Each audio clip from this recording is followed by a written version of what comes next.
One of my favorite motherhood and homemaking quotes is a quote who I can't even remember where I heard this from, but it has always stuck with me. And it goes like this: one of the greatest testimonies Christian women can have in our world today is the testimony of joyfully giving your body to another. The testimony of women who know the cost and joyfully pay it is profound. I love this quote because it doesn't skirt around the idea that childbearing and child rearing is incredibly difficult and taxing at times. And yet, we choose to do it. And some people choose to do it over and over again, even though they know the cost. They know the cost of being a mother and bearing children physically. They know the cost of rearing children emotionally and physically. And we choose to do it. Why? Because we know that children are blessings. And we know that, we have a goal as Christians of creating multi-generational families of disciples of Christ. And that is so profound to me. And it just really reminds me of the reason why we do what we do. So as I am here, still pregnant, my last video was of me in, I think, my second week of prodromal labor. This video is of me in my third week of prodromal labor.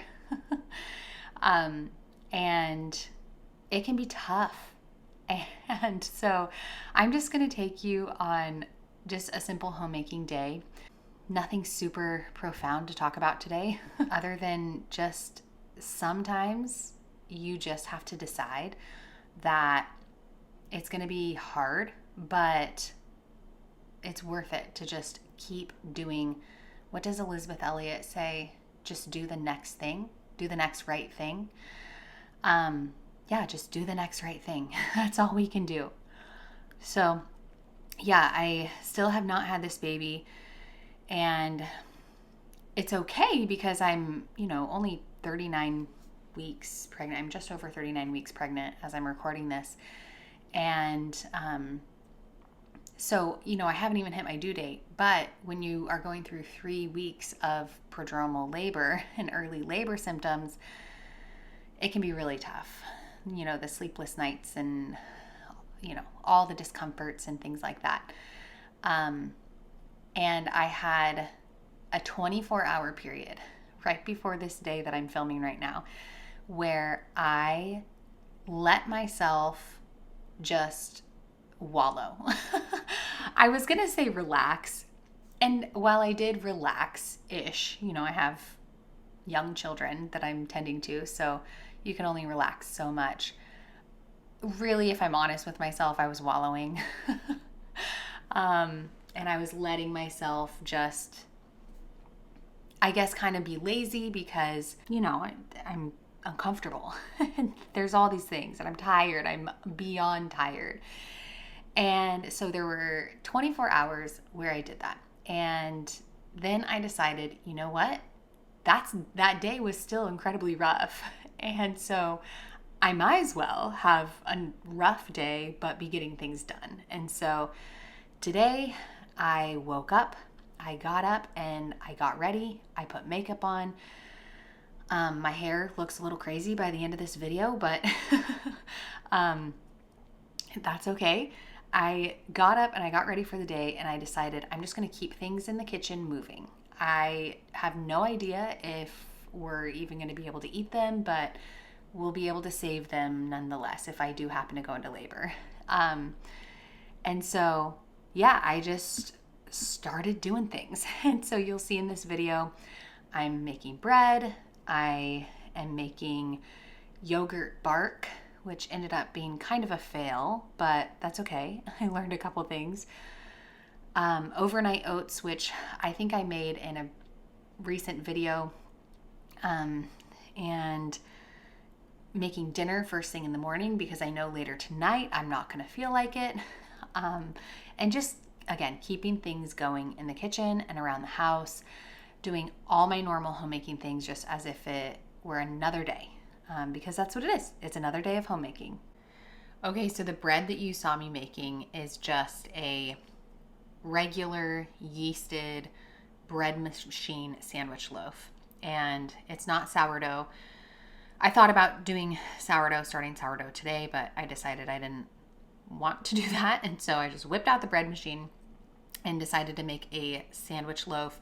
And then that's something that we could use for toast, or if I just want to make, peanut butter and jelly sandwiches or something, I could just do that, depending on how I'm feeling. So first things first, though, let's just get the bread going. And so, yeah, I pulled that out, and it only takes about 3 hours to make. And I use a recipe that I got from Hillary with Old World Home. And I love her. Anything she ever recommends, I just know it's going to be good. When you follow people like that, you just know that anything they recommend is going to be good. The recipe, though, is super simple. I have it memorized by heart now. And the way that I do it, I have simplified the process a lot. It calls for 1 cup of warm water, a teaspoon of salt, 2 tablespoons of butter, 2 tablespoons olive oil, and 2 tablespoons of honey. And so I take all of those and I heat them up in a saucepan all together. So the honey gets dissolved, the salt gets dissolved, everything just gets dissolved while the butter melts while the water gets warmed up. So I do all that in the same saucepan. I dump it in the bread machine's, bread basket thing. And then I add 3 cups of bread flour to the top of that. And I kind of distribute the bread flour so that it's, evenly distributed across the wet ingredients.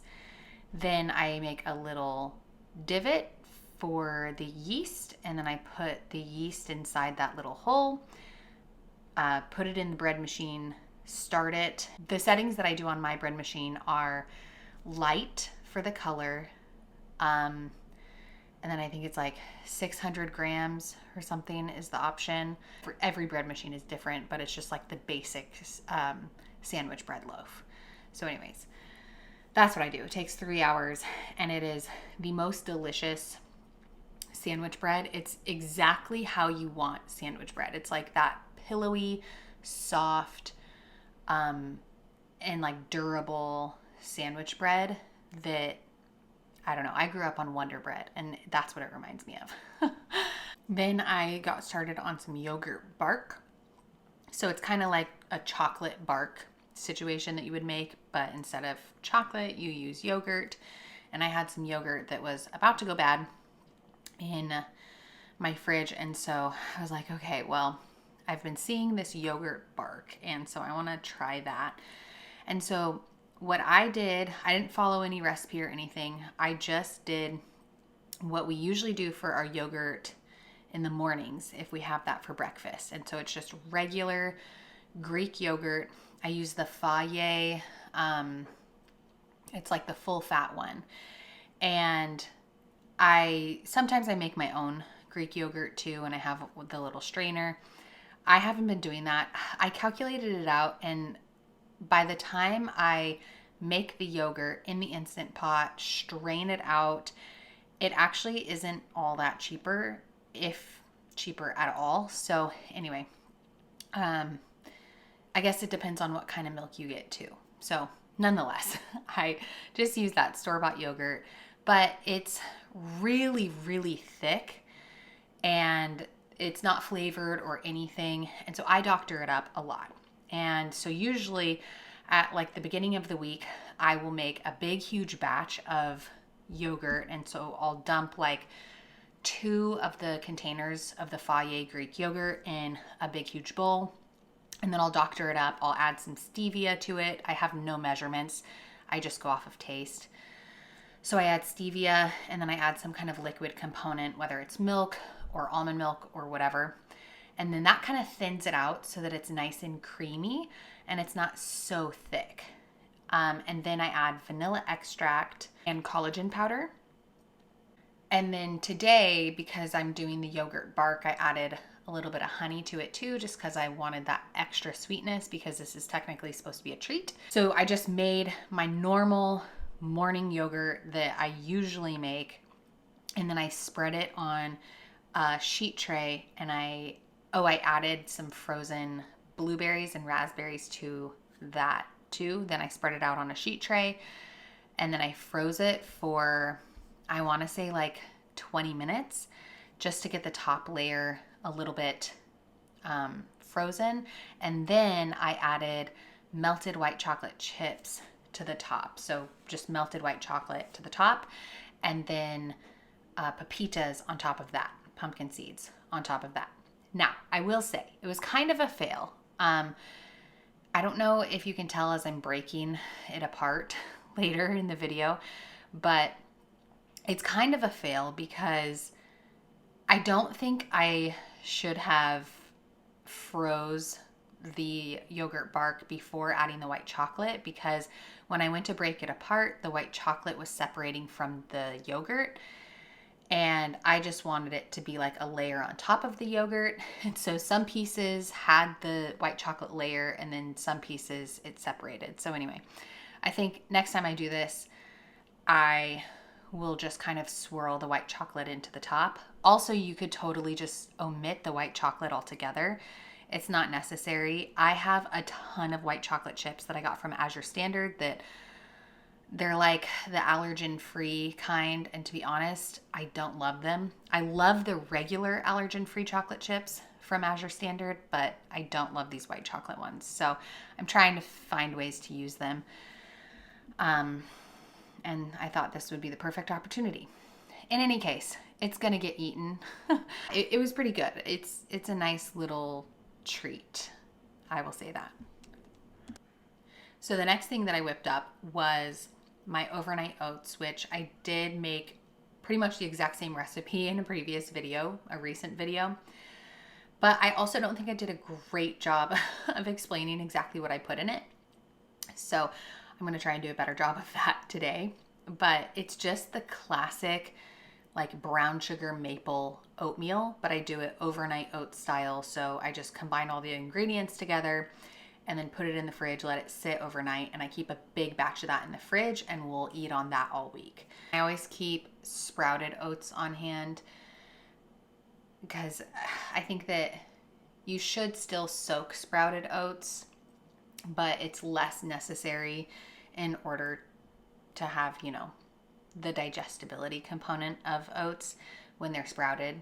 So anyway, we keep sprouted oats on hand. For overnight oats, they are soaked overnight at least. And so anyway, a tip that I wanted to mention though is that big container that I have, that bucket that I have that I store all the sprouted oats in. We just get all of our big bulk containers from, there's a donut shop down the road, and that's what they keep their frosting in. And it works out great to store food because number one, they're food grade because they store their frosting in it. And number two, these donut shops are always looking to get rid of these, and they don't want to have to dispose of them and clean them out and recycle them and all of that. And so they'll just give them to you. So that's a good little tip if you need these big buckets for bulk food storage. Call up your local donut shops or bakeries and see if they are getting rid of their frosting buckets.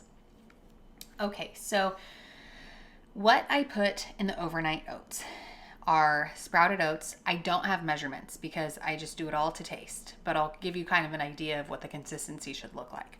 So for the dry ingredients, I do sprouted oats, and then I do a blend of flax, hemp, chia seeds, and pepitas. And usually I just buy the blend in bulk from Walmart. They have like a 10-pound bag that I'll buy, but I ran out of that, so I'm doing it separately today. But those are like the seeds that I put in. And so it's nice because I do kind of a lot of those. And so with the chia seeds, when the chia seeds expand, it's kind of like overnight oats and chia pudding mixed together. So anyways, it's really good, and you get a lot of fiber. from the chia seeds and protein. And chia seeds are actually a complete protein, so I feel good about that. Okay, so then I'll mix up those dry ingredients, and I also add collagen to the dry ingredients. So I'll mix those up. And then to the wet ingredients, I'll do some kind of milk or liquid.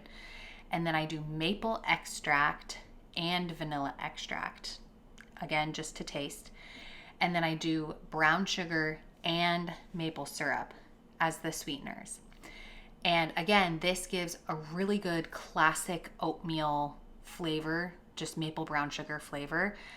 I think in my last video, I used that fake brown sugar, that Swerve stuff that everyone's been using lately. Tastes exactly the same as regular brown sugar. So anyways, I don't know. In this video, I'm just using regular brown sugar though. So then I stir up those liquid ingredients and put it in with the dry ingredients. Mix all that up, and then I add any like raisins or, walnuts, pecans, whatever other kind of add-ins you want to include. I add those and fold those in at the end. So the consistency that you're looking for this is kind of like a wet consistency where the liquid ingredients, by the time you're all done mixing everything up, they're kind of pooling a little bit. So you don't want it to be too dry. You want it to look like if you were to eat it right now without it soaking, it would be too wet because the oats and the chia seeds are going to soak up a lot of that liquid. That's what I shoot for the consistency. Again, it's not an exact science with measurements or anything because it's just totally going to depend on everything you add to it. And again, we'll just keep this in the fridge, and this can be a quick breakfast for the week or just like a little additional component to breakfast alongside eggs or something like that. So dinner tonight is just a couscous salad deal, and I'm using pesto that I pre-made and I froze, and I just get those big, like, I think they're for whiskey stones, like silicone ice cube tray things.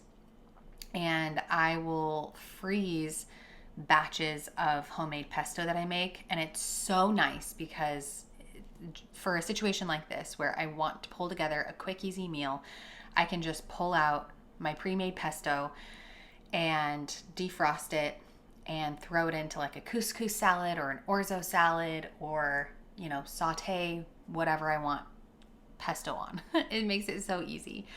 So that's what we're doing. I used the brine from pickled asparagus that I got, but this is like one of my hacks for cooking is never ever waste things like that. So like if you have brine from pickled anything, pickled jalapenos, pickled asparagus, or just any kind of tasty brine, always save it because, for example, this asparagus brine, it's really good. It has, the flavor of the asparagus, which is good, but all the pickling ingredients they use, and then also these big garlic cloves. And so that's what I cooked the couscous in. So the couscous now has the flavor of that, and also nothing went to waste from the pickled asparagus. So I feel like that is just such a great way to utilize in ingredients that are random like that, like, brine.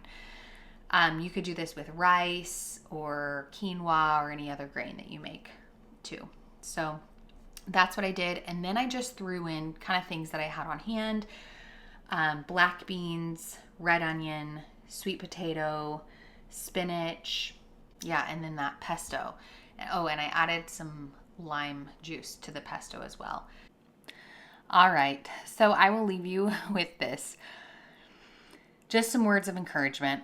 Everyone goes through seasons, whether it's pregnancy or illness or, who knows what, where things are just hard. It feels like you're trudging through molasses. And hopefully those are very short seasons, like what I'm going through right now. Hopefully it's just, a couple weeks or a couple days. And in these cases, sometimes it is best to just let yourself rest and relax and just take a break. And, not operate at full capacity. And sometimes that can actually be to your detriment, and it might be best to just keep plugging along and to just pull yourself up by the bootstraps and just keep going. And so that has been the case for me. I'm still not, operating at full capacity, but, I told myself that I'm just going to do it. I'm going to do all the things that I need to do. And yes, it was hard. It was a hard day. I was exhausted by the end of the day. But you know what? When I had that 24-hour period of really doing nothing, I was also exhausted by the end of the day, and it was also really hard, and I got nothing done all day. Anyway, you can see my hair by the end of this video. It's looking a little rough, but yeah, I was able to serve my family while also continue to grow this little blessing inside of me. And I know that every single day this baby's inside of me, they are just getting the nourishment that they need and everything that they need from my body. All the praise be to God for that. So thank you guys so much for watching, and hopefully the next video you see from me is a birth story.